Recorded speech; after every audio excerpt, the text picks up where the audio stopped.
pahala yang besar di sisi Allah Subhanahu wa Ta'ala. Jadi setiap kegiatan kita, Bapak-bapak, Ibu-ibu, niatkan untuk mendapatkan pahala dari Allah Subhanahu wa Ta'ala, sehingga kita ngantri, kita menunggu itu mendapatkan pahala. Jadi bukan Ustadz kok nunggunya lama, ya nggak sia-sia jadinya waktu kita nunggu 2 jam, Masya Allah pahalanya 2 jam itu ya luar biasa itu ya. Oleh karena kita harus bersyukur kepada Allah Subhanahu wa Ta'ala. Bapak-bapak dipilih ya untuk menjadi tamu Allah ya. Mungkin ada yang sudah pernah ya, lalu kemudian kesini lagi, Masya Allah, Alhamdulillah. Ada mungkin yang baru pertama kali, ya ini harus disyukuri ya. Kemudian Allah pilih kita untuk membelanjakan hartanya di jalan Allah. Nah, kalau soal harta Bapak-bapak, Ibu-ibu, itu ditanyanya 2 ya. Rasul SAW mengatakan la tazalu qadama 'abdin yaumal qiyamah hatta yus'al an arba. Ya. Tidak akan bergeser kaki seorang hamba pada hari kiamat kecuali nanti akan ditanya 4 perkara. Di antaranya adalah an malihi, tentang hartanya. Nah, ini bahaya nih tentang masalah harta ini. Ya. Yang mana dikatakan oleh Rasulullah SAW, inna likulli ummatin fitnah. Setiap umat ada fitnahnya, ada ujiannya, ada cobaannya. Wa fitnatu ummati almal. Dan ujian umatku itu apa? Harta. Ya, makanya banyak terjadi apa? Pertikaian, pertengkaran hanya masalah apa? Harta. Betul atau betul itu? Betul. Banyak persaingan, banyak kemudian ya saling sihir kalau di dunia pasar ya. Ya banyaklah di dunia travel, di dunia banyaklah semua. Kalau urusannya harta ini bahaya. Ya, setiap orang suka harta. Ya. Kira-kira dari Bapak-bapak, Ibu-ibu ada nggak yang nggak suka harta? Angkat tangan. Ya. Kalau nggak suka harta ya hartanya kasih saya suka. Intinya semuanya kita pasti suka gitu loh. Iya. Akan tapi bagaimana kita memanfaatkan harta itu? Oleh karenanya Rasulullah SAW mengatakan tentang harta itu ditanya 2. Ya, min aina iktasabah. Dari mana harta itu didapatkan? Jadi apa kerjaan kita itu? Halalin au min haram? Ataukah dari yang halal ataukah dari yang haram? Maka itu akan ditanya tuh. Kalau halal aman sudah. Ya. Pertanyaan ini sudah bisa kita jawab, aman. Tapi kalau haram, waduh bahaya. Ya. Hisabnya berat. Ya. Oleh karenanya dahulu Al-Imam Al-Bukhari, ya. Siapa yang pernah mendengar nama Al-Imam Al-Bukhari? Ya, pernah dengar ya, insyaallah ya. Bukhari, hadis riwayat Bukhari. Ya. Jadi Bukhari itu di antara imam ahli hadis. Ya. Hafalannya itu banyak lah pokoknya. Di antara kelebihan Imam Bukhari, ketika sudah mendengar sesuatu tak lupa-lupa. Ya, oleh karena Imam Bukhari itu tidak butuh nyatet. Ya, tidak butuh. Pulpen itu tidak butuh. Karena semua sudah dihafal. Ya. Berbeda dengan kita. Nah, ya. Kalau kita susah ngafal, cepat apa? Cepat lupa. Ya. Ngafalnya susah setengah mati, tapi lupanya cepat juga. Subhanallah. Ya, itu diantara sebabnya ya kemaksiatan. Ya, kemudian mungkin ada harta-harta yang tidak benar masuk dalam tubuh kita. Ya, Imam Bukhari bisa seperti itu karena bapaknya menjamin. Ya, bapaknya Imam Bukhari menjamin, saya tidak pernah memasukkan ke dalam rumahku ini harta haram dan subhat. Bayangkan tuh. Ya. Kalau haram oke lah haram. Ini subhat loh. Subhat itu sesuatu yang nggak jelas, samar-samar. Nah, kalau kita, waduh, ini uang apa ya? Waduh, pokoknya uang lah. Ya. Buat beli makan lah gitu. Ya. Jadi kita itu tidak hati-hati. Ya. Sedangkan Rasulullah SAW mengatakan famanittaqa ya minas syubhat faqad istabra'a ya lidinihi wa irdihi. Barang siapa yang menjaga dirinya dari hal-hal yang syubhat, maka dia telah menjaga kehormatannya dan menjaga agamanya. Nah, oleh karenanya berpengaruh besar harta halal itu kepada kesolihan anak-anak kita, kesolihan istri-istri kita, kesolihan suami kita. Ya, subhanallah. kemudian keharmonisan rumah tangga kita. Ketika mungkin di antara kita ada mungkin rumah tangganya kurang harmonis, mungkin kita harus muhasabah, introspeksi diri. Mungkin ada anaknya mungkin yang kok tidak soleh, tidak rajin sholat, mungkin kita juga harus introspeksi diri, merenung gitu. Jangan kemudian menyalahkan satu pihak saja. Ya, kita sebagai kepala rumah tangga, misalnya bapak-bapak ya, harus merenung juga. Ya, apakah mungkin ada terselip harta-harta yang tidak benar masuk ya ke dalam ya rumah kita. Sedangkan Rasulullah SAW mengatakan kullu lahmin nabata min haramin fannaru aulabi. Setiap daging yang tumbuh dari barang yang haram, dari harta yang haram, maka ya bagi. Maka ini harus menjadi peringatan bagi kita untuk lebih berhati-hati di dalam mencari harta. Nah, itu yang pertama, ya. Dari mana harta itu kita dapatkan? Nah, kemudian pertanyaan yang kedua, ya, wa aina anfaqahu, dan kemana ya dibelanjakan harta itu.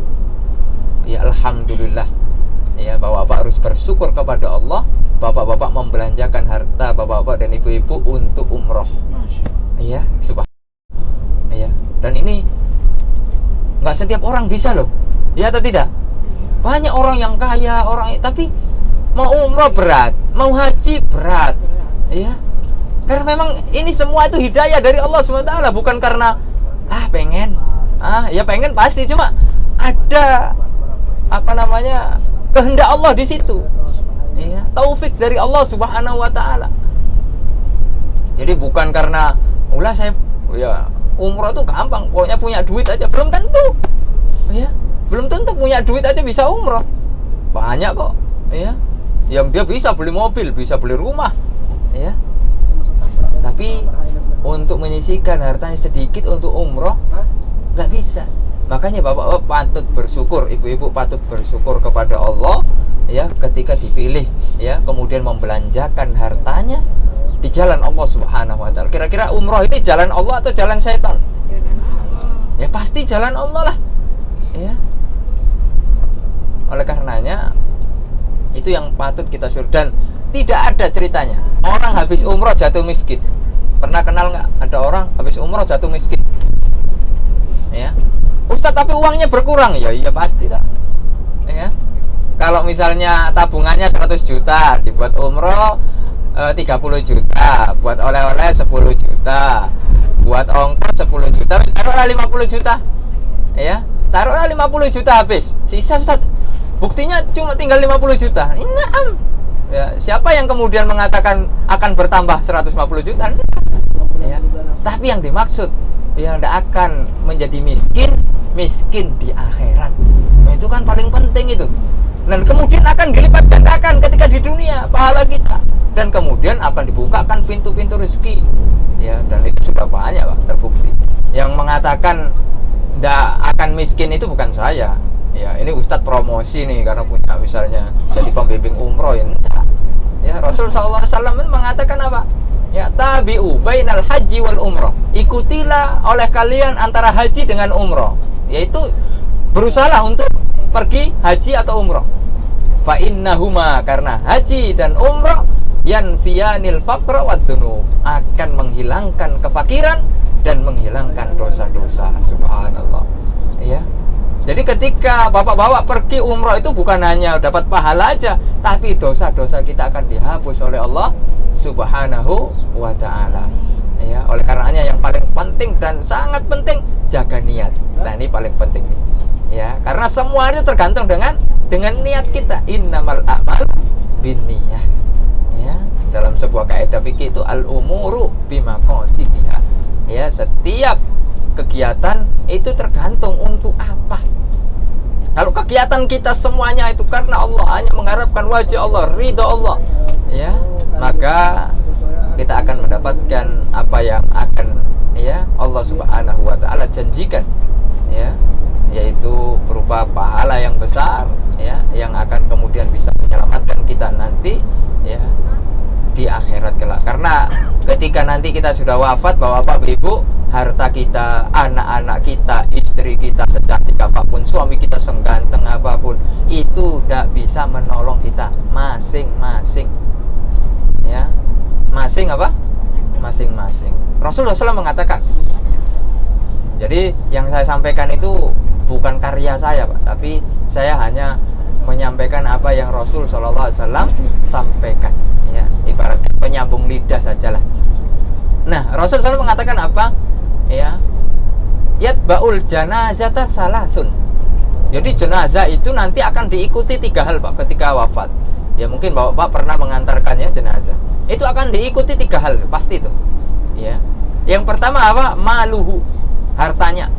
Pasti itu jenazah akan diikuti hartanya. Mungkin yang buat ngantar ke pemakaman mobilnya, atau mungkin motornya, atau mungkin sendalnya dipakai anaknya, atau jamnya dipakai anaknya. Pokoknya adalah harta. Kemudian wa ahluhu, keluarganya, mungkin anaknya, mungkin istrinya ikut juga, mungkin keponakannya, mungkin kakaknya, mungkin adiknya. Nah, kemudian yang ketiga wa amaluhu, amalannya, dan itu sudah pasti. Ya. Nah, kemudian Rasul mengatakan fayarji'us nani. 2 hal akan kembali lagi pulang. Ya. 2 hal akan kembali lagi pulang, ya, wa yabqa wahid, dan 1 akan setia menemani kita. Ya. Apa kira-kira yang kembali pulang? Maluhu wa ahluhu. Harta kita akan pulang. Tidak mungkin kita mau meninggal, mobil kita dikubur sama kita. Mungkin nggak kira-kira? Tidak mungkin. Hatta kalau ada jam Rolex yang mahal itu loh, ya, itu nggak mungkin ikut dikubur tuh. Wih, sayang, ini bisa dijual lagi, ya, sama anaknya. Kemudian bilang begitu. Ibu-ibu juga punya emas-emasan 1 ton misalnya ibu-ibu, ya. 1 kilo lah, jangan 1 ton. 1 kilo, nggak mungkin ikut dikuburkan tuh 1 kilo tuh, ya.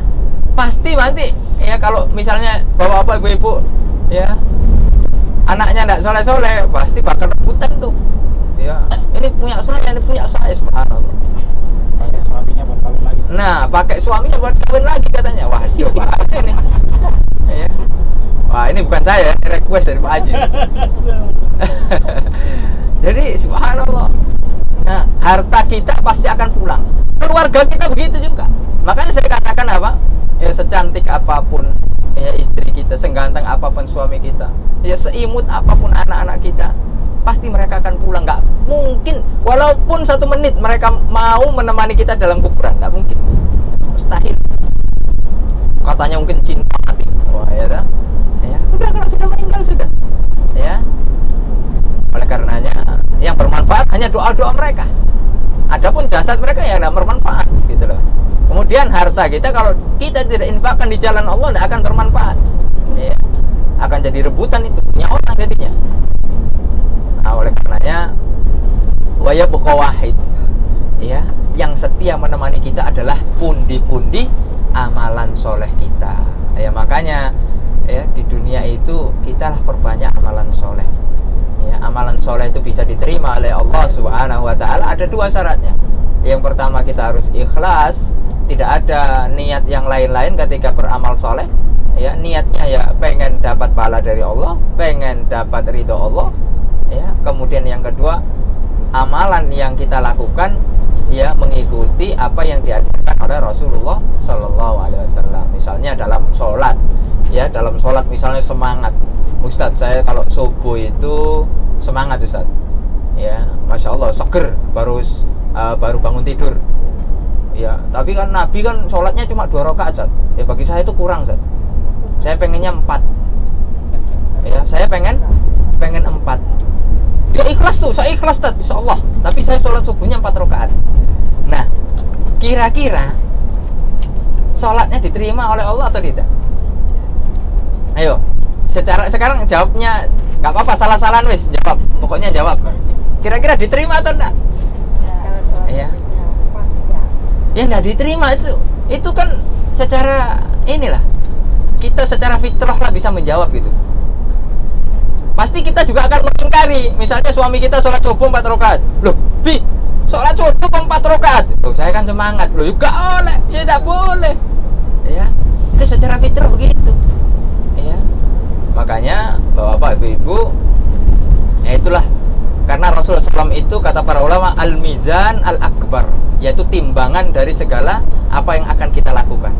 Ya, bagaimana dahulu Nabi umroh? Kira-kira Nabi pernah umroh nggak? Siapa yang tahu umroh Nabi berapa kali? Wah, adik langsung ngacung. 3 kali, Masya Allah, hampir benar tapi salah. Oh, ada yang jawab 2 kali, Masya Allah, belum benar. Ada yang mengatakan 1 kali, salah juga. 5 kali, belum benar. 9, belum benar. Loh, ini yang benar yang mana, Ustaz? 4, Masya Allah, itu yang benar. Ya, 4 kali yang benar. Ya, berapa kira-kira? 4 kali Rasulullah selama hidupnya. Rasulullah SAW umroh selama berapa? 4 kali. Ya. Ustadz, berarti saya tidak boleh dong umroh 10 kali? Ya boleh aja. Ya, karena Rasulullah SAW itu bukan pembatasan. Karena memang ketika itu kondisinya ya beliau mampu segitu gitu. Ya. Kalau bapak-bapak pengen 10 kali, 12 kali, ya bahkan para ulama itu sampai ada setiap tahun umroh gitu, berdoa kepada Allah SWT. Ya Allah, ya semoga saya bisa setiap tahun haji. Ya, sampai salah satu para ulama itu sampai haji 100 kali. Sampai kemudian menjelang wafatnya malu kepada Allah. Ya Allah, saya kok minta terus ya haji. Ya, akhirnya kemudian diwafatkan oleh Allah Subhanahu wa taala. Ya. Jadi yang dimaksud kita mengikuti sunnah Rasul SAW dalam umroh, ya tata caranya bagaimana? Ya, Rasulullah SAW mengatakan khudhu anni manasikakum. Ya, ambillah dariku manasik kalian. Yaitu kita mencontoh bagaimana Rasulullah SAW ketika tawaf. Boleh nggak ketika tawaf Ka'bah di sebelah kanan kita? Kira-kira boleh nggak? Ya, kan kalau kita tawaf Ka'bah di mana? Sebelah kiri kita. Oh, kan Bapak sudah manasik toh. Apalagi yang sudah pernah umroh pasti sudah tahu. Nah, coba kita nanti gaya baru, Ustadz. Amartur ini sekali-kali bikin gaya baru loh. Tawaf kok Ka'bah di kanan, biar beda gitu. Kira-kira gimana tuh? Ya tabrakan. Iya. Nanti dimarahin sama askar tuh. Ya diusirin. Ya. Nah, itu tuh subhanallah. Bayangkan tuh kalau kita menyelisih sunnah Rasulullah SAW begitu tuh. Ya. Maka ya udah Rasulullah SAW ketika tawaf Ka'bahnya sebelah kiri, ya udah kita ikut gitu loh. Nah, ya. Kalau sa'i kira-kira bisa gak kita finishnya di sofa, startnya di Marwah? Ayo kita bikin aja yang baru. Ustadz mau nutun. Ya, subhanallah. Ya, padahal Rasulullah SAW itu mengatakan apa? Ya, ittabi'u, ya. Sahabat mengatakan ittabi'u, ikutilah. Ya, wala tabtadi'u, jangan buat-buat yang baru sudah. Ya. Rasulullah SAW mengatakan begini ya begini sudah. Ya, apalagi dalam urusan ibadah, kecuali dalam urusan dunia kita boleh berkreasi. Rasulullah SAW mengatakan dalam urusan dunia antum a'lamu bi umuri dunyakum. Karena Rasulullah SAW itu diutus bukan untuk ngatik masalah dunia. Ya, hanya dijelaskan secara global. Ini loh dari dunia yang haram, ini yang halal, gitu aja. Tapi kalau kita berkreasi misalnya, boleh nggak kita modifikasi sepeda motor tapi bannya di atas, nggak di bawah? Boleh nggak kira-kira? Sehingga motornya kebalik.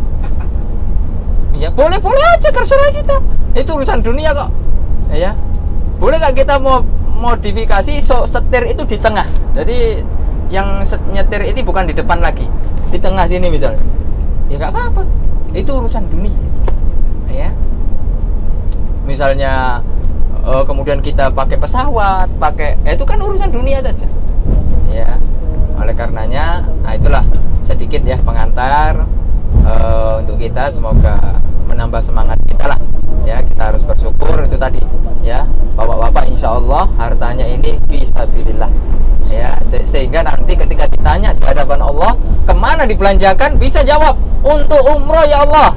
Subhanallah, kita punya hujah di hadapan Allah Subhanahu wa taala. Ya, kita punya apa yang kemudian kita jawab ya dari pertanyaan tersebut. Ya, oleh karenanya Bapak Ibu silakan istirahat ya.